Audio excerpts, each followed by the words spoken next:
Welcome to the X's and Argos film session for week 6 of the 2021 season. My name is Ben Grant. Today we're going to take a close look at the defensive line. This is a positional group that I believe up until this week has been unfairly criticized for what some perceive as being a lack of production. In truth, I believe they've been outstanding. They're the main reason the Argonauts are number 1 in the league against the run. And they're the main reason the Argonauts are number 4 in the league against the pass.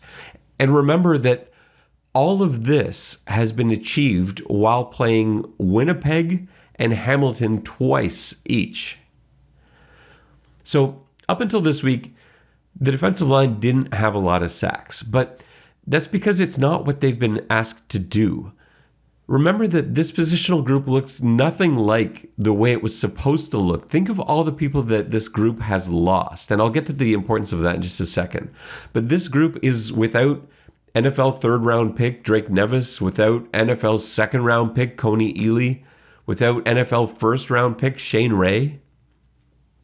Oh, and don't forget about Cordero Law, not to mention suspended players like Fabian Foote, Kyrie Thornton. There are a ton of guys missing. So how has the coaching staff adjusted?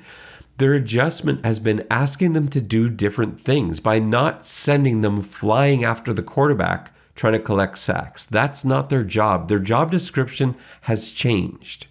Let me show you what I mean. So before we start, I just want to go over something that I've been asked a lot of questions about, and that's something called technique, and it relates to alignments. I apologize for anyone who already knows this, but I kind of feel this is required reading for any piece breaking down the defensive line. So I just want to go over this quickly. In my week 1 video, we reviewed gaps. We went over A gap, B gap, C gap, and these terms are used both for offensive and defensive line. When we talk about techniques, it's a little bit more confusing because the term is a bit misleading. It actually refers to where the defensive lineman is aligned. So there's an easy version, and a more detailed version that goes into things like 2I, heavy 4, wide 9. We're going to stay away from the more detailed version. We're just going to keep it really basic today. So the basic version works as follows. Zero tech is head up on the center. That's zero technique. You're head up on the center. So one tech is on the outside shoulder of the center, on either side. That's your one tech. So if you're lined up on the shoulder of the center, you are lined up at a one tech. And in fact, people will call you a one tech. Two tech is head up on the guard. And three tech is on the guard's outside shoulder. Four tech's head up on the tackle.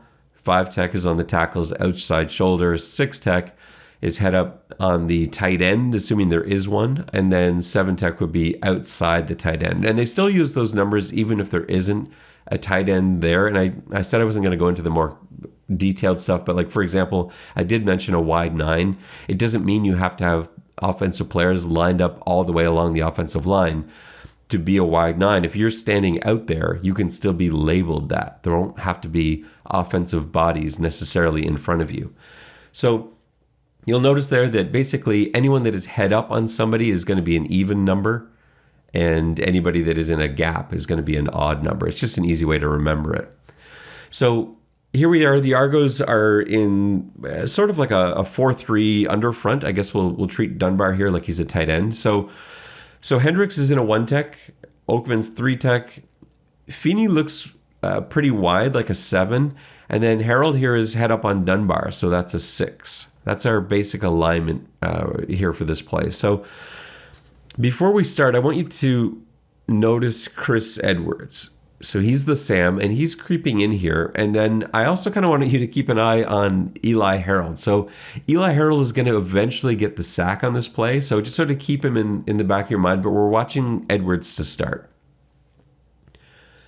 On the snap, Edwards comes flying around the outside. Now, I mentioned that the D line doesn't go flying after the quarterback, and they generally don't. But that doesn't mean that blitzing backers and blitzing halfbacks don't come flying after the quarterback. They do in this system. So Edwards is shot out of a cannon around the outside, but the linemen have to play more disciplined. They've got a slightly different job. So on the left side, Oakman's in the A gap. We've got Feeney in the B gap, and Edwards around the C. Now on the right, Hendricks has A. McCoyle here, he initially has B and Harold has C, but once they've determined this to be a pass, McCoyle is going to drop back into coverage, and now Harold becomes, we're going to call him responsible dad. So he's got two gaps. He's not closing anymore. He's basically setting the shelf here, and he's watching to his left, watching to his right. He's basically stalking, trying not to get pushed back, but he knows that the heat is coming from the left, so he's waiting for Evans to get flushed towards him, and then he can either take him to the right or take him to the left. In past games, this kind of play resulted in linebackers getting a sack or in a quick pass.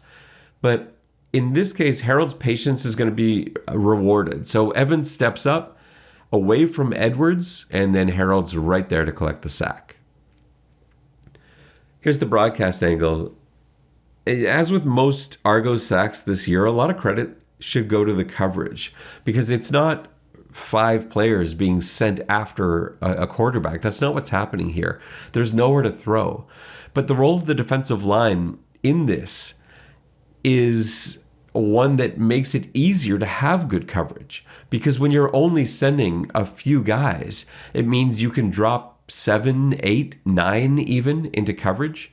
And so it's the skill of this defensive line that allows you to do that. So in this example, we've got 5 Hamilton linemen, we've got a Hamilton running back, and a Hamilton quarterback. So you got 7 Hamilton players here, and Toronto's rushing 5. So that means you've got 2 extra guys in coverage, which means you can run just about anything back there. So nothing's open for Evans. It's a sack. We see the same strategy on this play, and it's a really common one. If you look for this in the game against Saskatchewan coming up, you'll see the same thing. It's basically what they do most of the time, just out of different looks.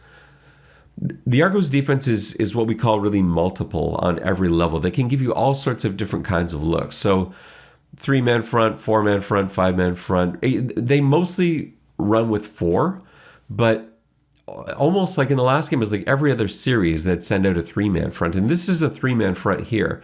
And it's cool because they run this with like 3-3 dime personnel. So that means you can have McCoyle, Mwamba, Judge, Edwards all out there at the same time. And sometimes they'll only send the 3 defensive linemen, but usually they're going to add one of the backers to the rush. In this game against Hamilton, the Argos were in a 3-man front just over a third of the defensive snaps, but there was only one play where they rushed only 3. So most of the time when they were in a 3-man front, they were sending 4 and a couple times 5. Now on the other side of things, there was only one play the whole game where they sent 6. So it's not a team that needs to all-out blitz, but that gets back to what I was saying, where their role, the defensive line's role, is very specific, and it's not strictly getting after the quarterback. Contain and close is basically what the coaches have been asking of this unit. All right, let's look here. So Oakman's head up on the center, so 0. Smith and Feeney are both in 5 techs. Judge is going to join the rush here, but he's sort of part of the net. Notice he's not going right after the quarterback. It looks different than what we saw Edwards do last time. So he's part of the net in this fishing expedition here. Oakman is just awesome on this play. He's doing what Harold did in the last play. Remember, responsible dad. So he's just waiting. He's got both A gaps. Being 6'9", 300 pounds is pretty awesome because he can see everything happening and he's not going to get moved around. So he sets the shelf here. He's just going to move laterally, shadowing Evans. And when Evans commits, he sheds the center, collects the sack. These plays weren't turning into sacks in the first few games, but there's really nothing different going on here. This is my favorite play of the game because nobody's got their ears pinned back. They're just like clear cutting their way through the woods. They're closing in, engulfing Evans like the blob from an old time horror movie. there's no shot of what's happening in the secondary on the TV broadcast for me to show you, but just from remembering this play from up in the broadcast booth, Hamilton was running a flipped version of a play that they had some success on earlier. They're basically running a high-low concept on the free safety, except what was happening back there on this play is Haggerty and Deku played it perfectly. And so Evans has nowhere to go. He was counting on that. But this is the great defensive line play coming in. They never opened a lane for Evans to escape through. They just slowly closed in. He made his read. It wasn't there. And now there's nothing left that he can do. And like I said with the other plays, these things didn't result in sacks in the first few games, but now they are.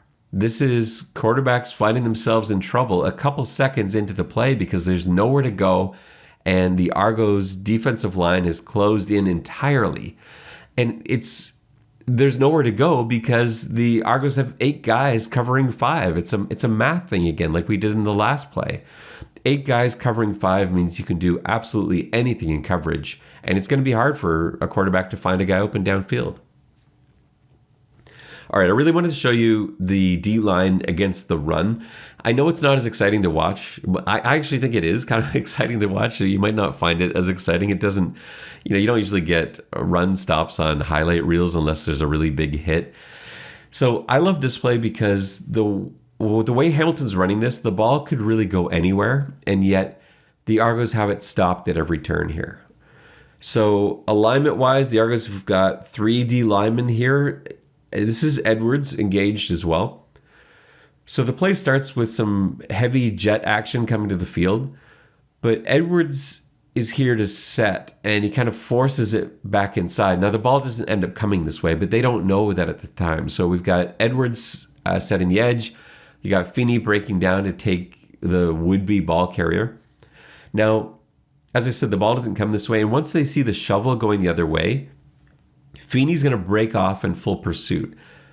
So Harold is over here on the other side. He expands, but once he sees, who's this here? This is White. Once he sees White cut to the inside, he sort of sheds and goes to the inside. Now, in a normal defense, there may be trouble here because White breaks back to the outside, except because of the defensive speed and because of the defensive intelligence, and because you've got so many guys back there at the linebacker and secondary level looking forwards, you've run out of time here as a Hamilton ball carrier. There's just no time to go outside anymore. Feeney's closing. You've got DBs and backers engaging. Here's Shaq coming in, and it's a 2-yard loss on what was one of the more dynamic run plays that you can construct. This right here is why the Argos are the best team in the league defending the run. When you've got a line like this, you don't need to gamble on all-out blitzes and send Charleston Hughes flying after the quarterback. Everyone just needs to do their job because they're good enough, and that alone is effective. It allows for great run support, for excellent downfield coverage. It showed up on the stat sheet in the form of sacks in this game, but that's not the most accurate way to gauge this positional group's success, especially in this system. That is not what is being asked of them. It'll happen, but that's not their primary job.